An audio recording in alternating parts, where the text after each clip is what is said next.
Hello families, Teacher Julian here. Have you ever been to a Zoom meeting and didn't know where to put your phone, and you're holding it and it's getting all wobbly all over the place and wish you had somewhere to put your phone?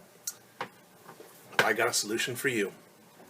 So all you need is a Lego and a piece to put in the front, like that. You can put another piece. I like to put it 3 rows back to give yourself something to lean on. And then you're going to put another one to make it a second layer high. See that?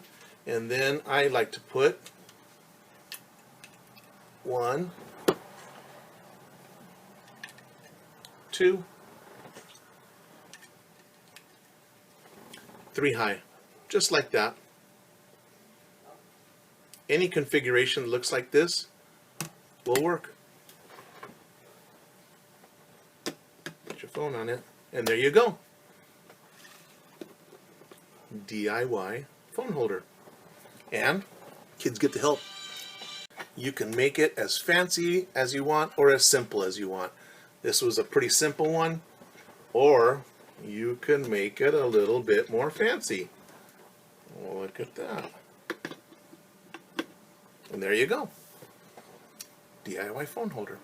Kids get to help, got a stable phone, and no more shaky Zoom meetings. Bye.